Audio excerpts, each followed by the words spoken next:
If you go to organizations like,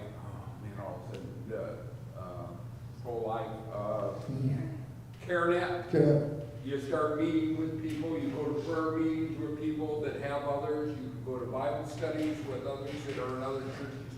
You form these relationships, and I think of me as a chaplain. All of a sudden, here I was in an organization with people from all different churches, and I formed relationships. And this is saying, yeah, this is good.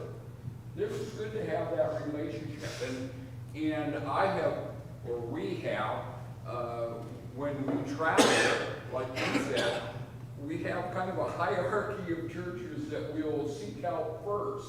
And if they're not in the area, then we seek out the next area, because we have done some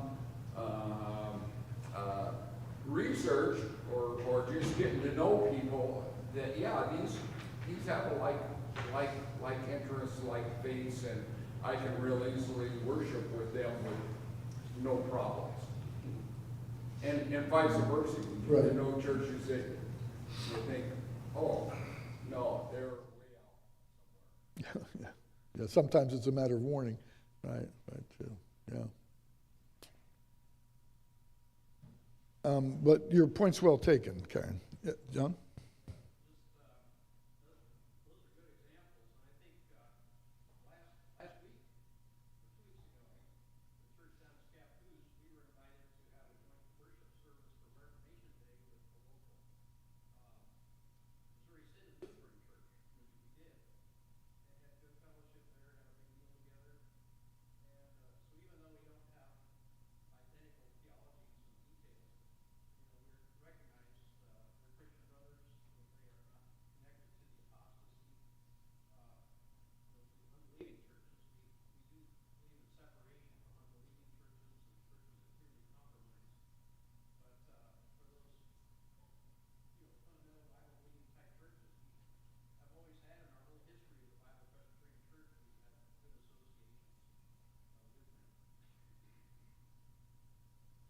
Just a word about the Orthodox Presbyterian Church. We were formally one church for a brief period of time, very, very brief. And then there was a division, and over the years that distinctions that separated us became less and less, and so we now hold this relationship together.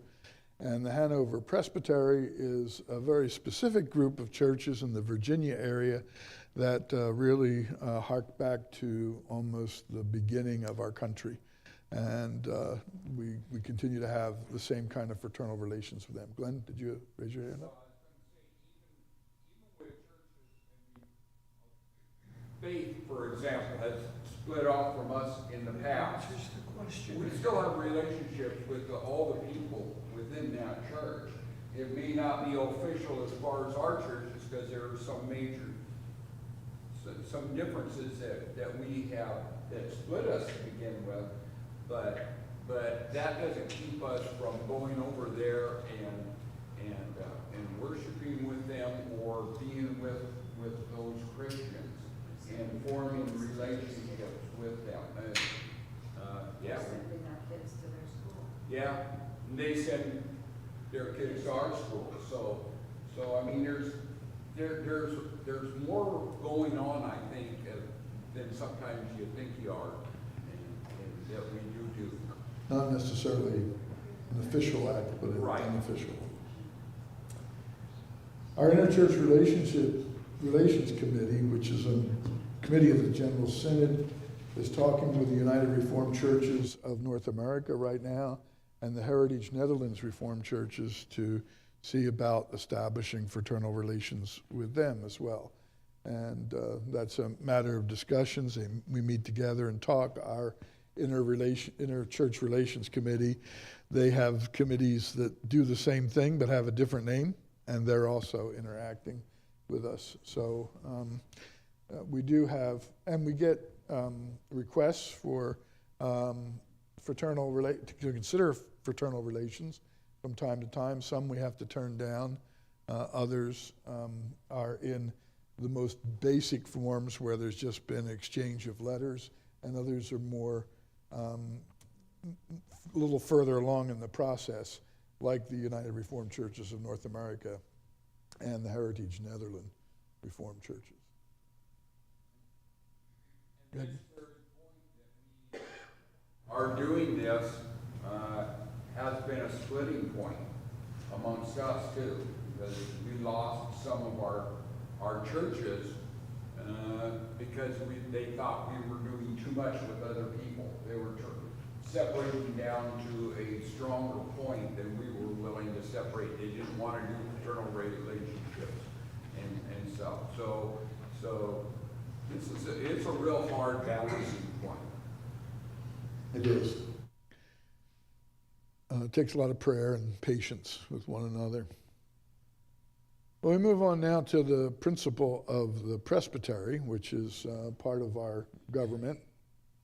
And in talking about that, we begin by making the statement that the local church has the right to appeal to an assembly of elders, and this assembly has the authority to hand down decisions and exercise government. So you have the two sides here of authority, I guess you would say. The local church has the right to appeal. So if there's an issue that we're dealing with and we don't know quite what the answer is or how to settle this, we can make an appeal to what is described here as the assembly of the elders, which may be either the presbytery or the general synod, depending on what the situation is. And that assembly has the authority to hand down decisions and to exercise government as it does so. So it can follow through on that process. So this is just, again, a general statement of principle. And the principle is that the local has the right to appeal to an assembly of elders, and the assembly of elders has the right to give a decision and then to implement that decision within the context of those who appeal to it. So what are these courts, or how does this operate? Well, the session of the local church, presbyteries, and synod in our denomination, those three things are like courts in the American court system, with the synod being the highest court. So the first court is the local session, the next court is the presbytery, and then what we would think of as the Supreme Court would be the General Synod. So in the session, you have the pastor and elected elders of the local church. In the presbytery, you have the pastors and representative elders from each local church. And the number of representative elders is usually dependent upon the size of the church. And then in the synod, the same thing. You have the pastors and representative elders from each church. Now, in some Presbyterian churches, you have a general assembly, and those are usually bigger churches, like the PCA, for example, even the OPC. They have a general assembly rather than a general synod. And the difference is, in the general synod, every church is represented by an elder, and all the pastors are present. In a general assembly, it's more like a Republican representation. So not every church in a presbytery is represented, but men from that presbytery are elected to go to the General Assembly and represent the churches in the presbytery. So we've always operated from a system that has every church represented, but not every Presbyterian denomination operates that way. I hope I'm explaining that clearly enough. So if we were in the Orthodox Presbyterian Church, for example, our elders wouldn't always go to the General Assembly. It would be the presbytery that would determine whether it be an elder from Tacoma or an elder from Olympia or an elder from Providence up in Idaho. The General Assembly would decide that, but we don't operate that way. Every church has the opportunity for, and is actually required to have, an elder representative at the General Synod meeting. And if they don't, they need to issue an excuse as to why they don't. Yes? You might explain how, if a church does not have an elder, does not have a session, how that works? Okay, so if the church does not have an elder, it's considered, there's two things that can be done. The presbytery can appoint elders to serve in that church. And so an example of that would be Covenant Bible Presbyterian Church here. Anyone qualified to be an elder in his church. So the presbytery has appointed our session to serve him. So we meet with him just like we meet together for ourselves when he has a question or an issue that he needs elder help with. We go in and give our counsel and advice and serve as elders in that church. If a church has no elders and has not been identified as a particular church, then it is not organized yet, and the pastor is a member of presbytery, but the church itself doesn't have any representation in that sense. Glenn? Often they're called a mission church when we have that, and we have in the past, a good example is Providence in Bonner's Ferry. Bonner's Ferry. I and an Olympian, the presbytery appointed two elders. I was one, and then Darren Huey from Olympia was the other one, and we would travel up there for their meetings until they were organized enough to get their own elders, and then they left being a mission church and became a particular church at that time. Right. And we're praying that Covenant will, that's what you'll notice, that's one of the things in the prayer list often, is that the Lord would raise up men in that church to be able to take office so that they can have their own elders and not have to depend on us. We'll be talking a little bit more about the details of some of these things as we move along. We're not saying that we're geniuses here. That's not what we mean by the genius of the Presbyterian system of government. We're not trying to imply that we're geniuses. What this means here is that it is the wisdom of the Presbyterian system of government is that it provides checks and balances and makes use of the combined wisdom of ministers and elders for the governing of and the benefit of the church. So these checks and balances relate to what goes on the session, what goes on the presbytery level, and what goes on the synod level. And so there are checks and balances moving back and forth, and we'll talk about what those look like when we begin to talk more particularly about other parts of this. We have 4 presbyteries in the Bible Presbyterian Church. We have the Eastern Presbytery. This is the Reedy River Presbyterian Church in South Carolina, which is one of our newer churches, not brand new, but rather new. We also have Living Hope Presbyterian Church in South Carolina. This is that church. It's another relatively new church. We have a church in our Korean church in this town right here. I don't know if you can see it or not, but that's in Virginia. And then we have Wheat Seed Presbyterian Church, which is in North Carolina, in Hope Mills, I think is the name of the place there that is on the map in North Carolina. And then we have Ryder Memorial Church, which is in Tennessee, right near Bristol. Tennessee. And actually, depending on where you are, at different times when you're visiting the Rider Church, you're either in Virginia or Tennessee. So Bristol itself is a town divided. The state line goes through the main street of Bristol. So if you're on one side of the street, you're in Virginia. If you're on the other side of the street, you're in Tennessee. And that makes for some interesting events. I used to know a fellow from Bristol who said when he was a kid, he would steal cars and they'd just drive him across the street. And they were in a different jurisdiction. So he had his problems. You know, that was just one. His name was Alvin Necessary. Anyway, this church is a log church. And one of the interesting things about it is it was a mission church started by the Presbyterian Church in the U.S.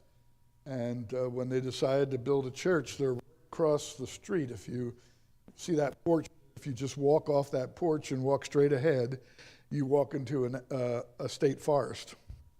And what they did was they got permission to go into the state forest to cut the logs. So they just walked across the street and cut down the logs and dragged them here to this location and built a church. And it's been there ever since. And I think that was in the 20s sometime that was done. And you can still enter the state forest by walking across the street. Just a little story about this church.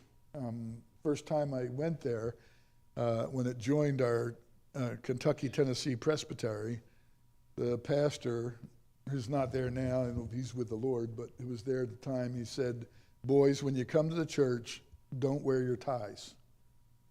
Just drive in, but don't wear a tie. Don't let anybody see you wearing a tie." And we're, they'll think you're revenuers and they'll shoot you. That's what he told us to do. This is the Peace Presbyterian Church. It's in New York. It's a Korean congregation. You might be able to see the Korean name there on the side of it. And then we have a Bible Presbyterian Church in Columbia, South Carolina, which is right smack dab in the middle of the state there, just above the A in South Carolina. So that's the Eastern Presbytery as it stands now. Then we have the Florida Presbytery. We have the Bible Presbyterian Church of Lakeland in Florida, and then Grace Bible Presbyterian Church in Cape Canaveral, Florida. And if those churches look like they're the same church, that's because they are. They're the same pattern. Father and son built these churches, and they just turned the church. So the Lakeland Church, the Sunday school building goes off to the right. In the Cape Canaveral Church, the Sunday school wing goes to the left. But other than that, it's the same footprint for the two churches. This is the Suncoast Bible Presbyterian Church in Palm Harbor. And then in Orlando is, Steve, can you pronounce that for us? Esperanza, or Esperanza. It's a Portuguese-speaking church with Samuel Villino is the pastor there. Then we have the Great Lakes Presbytery. This is the Grand Island Bible Presbyterian Church in Great Lakes. They also have property across the street from them, and actually to the, looking at the church is to the right, down the road a little ways, and that's where they have a gym and other activity places there. That's in Grand Island, right in the middle of the Niagara River. This is Grace Bible Presbyterian Church. I don't know how they got the rainbow there. They just happened to hit it right, and it was over the top of the church. Grace is in not too far from Cincinnati, Ohio. This is the First Presbyterian Church at Unionville, New York. This is one of our newer churches too. This is where Doug Doma, our missionary with Sola.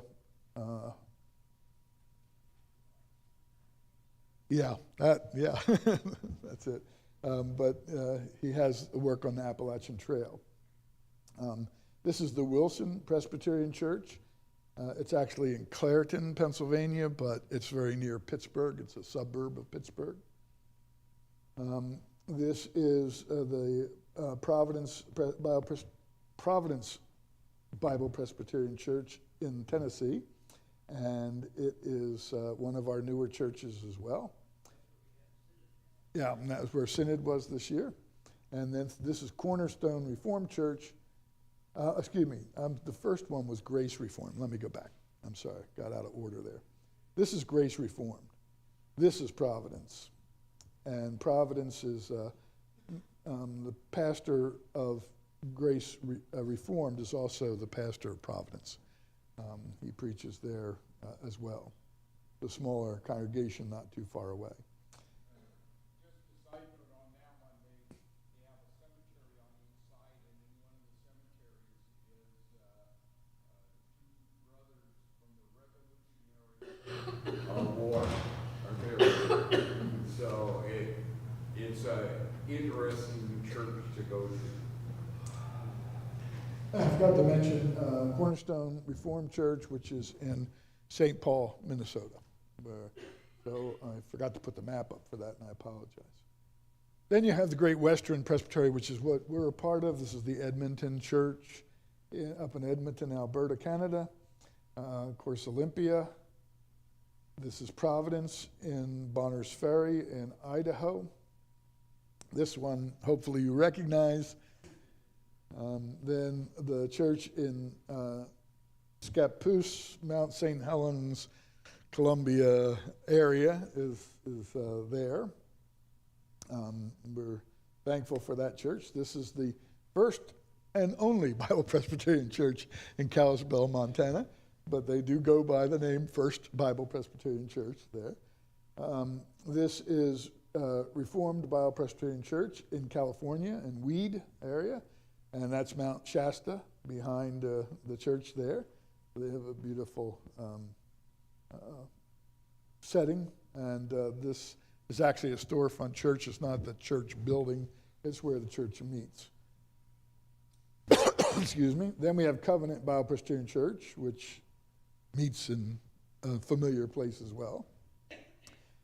Then we have Providence Bible Presbyterian Church in New Mexico, and you notice we have a lot of Providence and Providence Bible Presbyterian churches.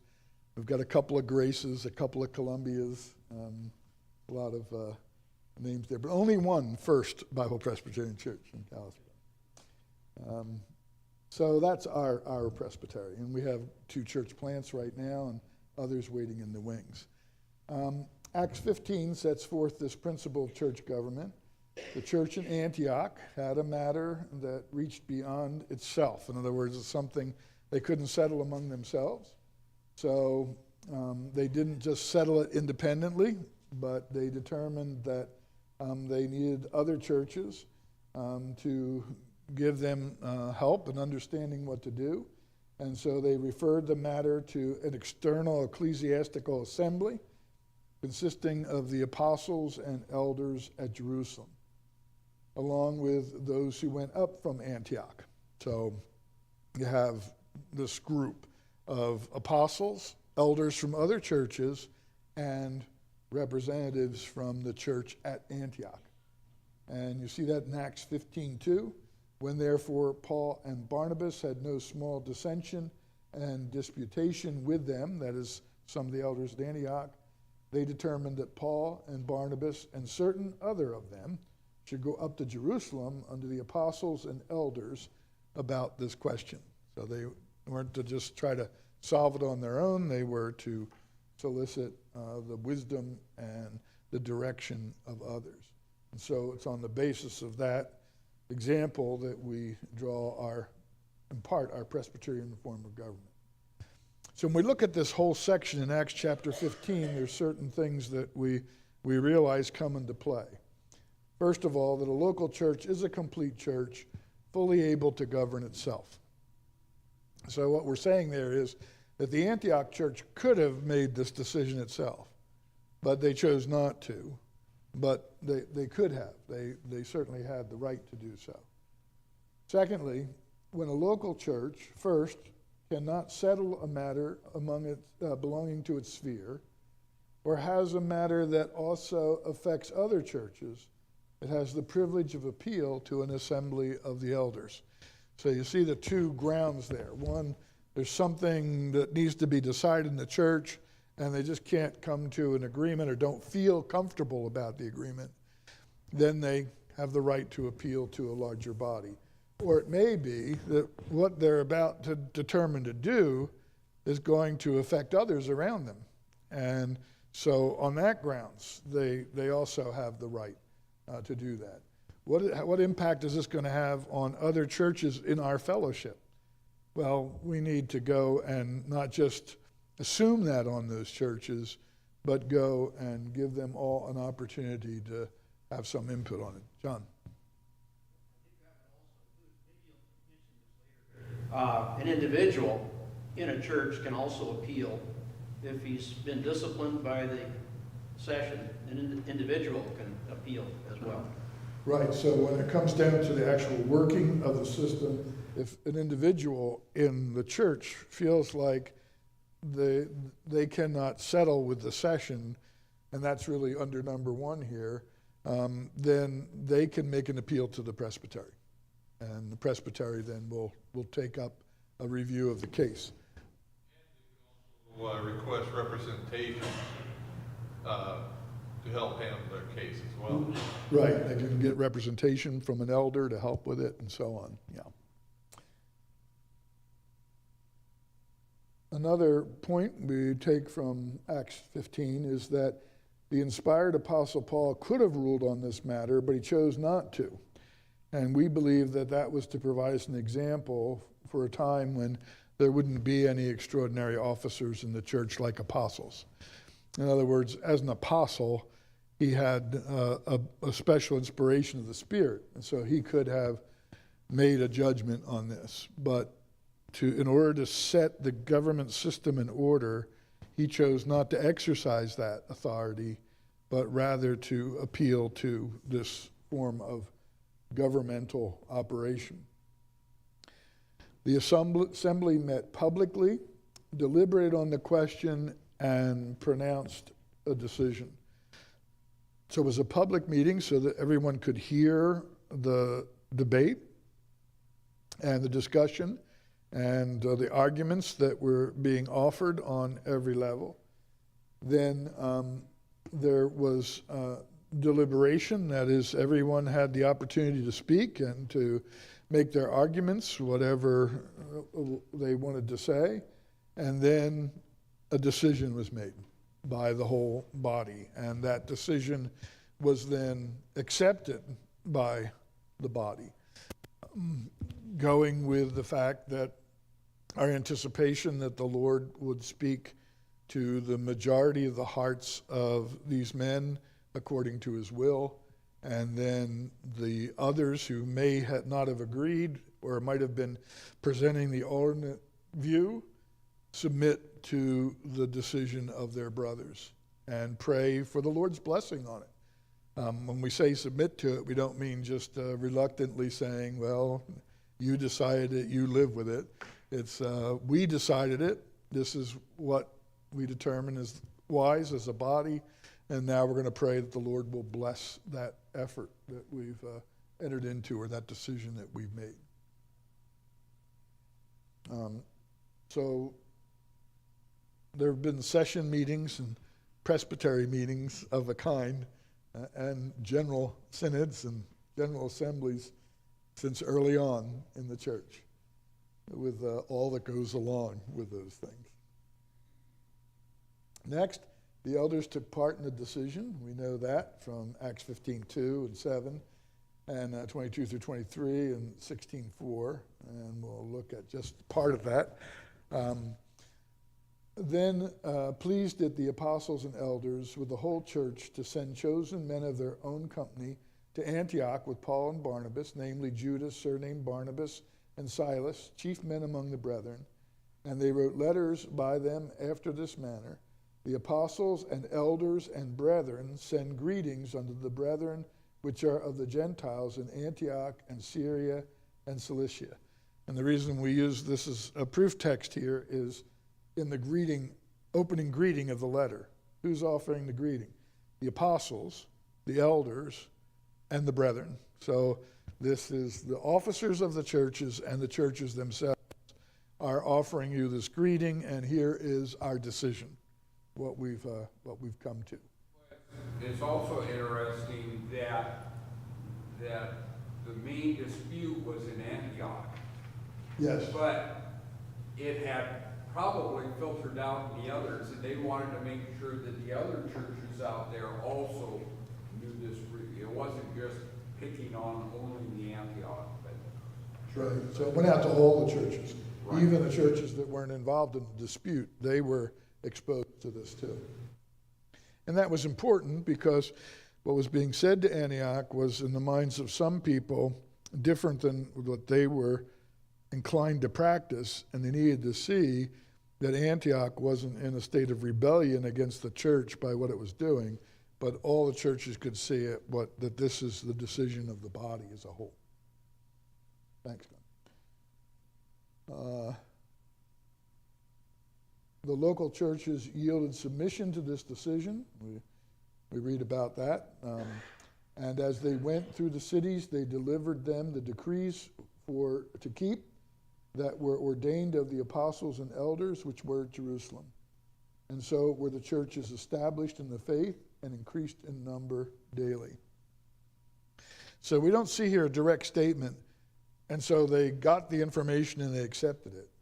What we're told is that they went through and told everybody about this, and the result was that the churches were established in the faith, and that's where we see the acceptance of it. Everybody, all the churches came to agree, well, if this is what the elders have determined is right, then we agree with it too, and that harmony helped the churches to grow and to prosper. So it's in that sense, it's in the result that we would say that came. Just one more thing here. Two more things very quickly. Christ is the only head of the church. We see that here, clearly established. And secondly, the church has no human secular head or any human religious head. So there was no place to go, no one person to go to and ask that person, what should we do about this question in Antioch? It wasn't handled that way. It was handled by the assembly itself. And so we believe that there's only one head of the church, that's Christ. You go to the assembly of the elders to determine from the Word of God what the will of the head of the church is, and then it's implemented on his behalf by the church. So those are just some preliminary principles. We'll talk some more about this next week, Lord willing. Let's go ahead and pray. And Glenn, would you lead us in prayer, please?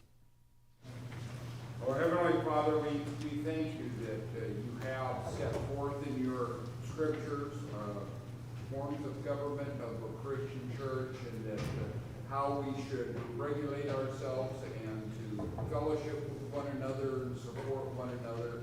Help us always to realize that the church is much bigger, the invisible church is much bigger than this small church here, and that we have fellowship with them. Lord, we just thank you for this time of learning in Jesus' name.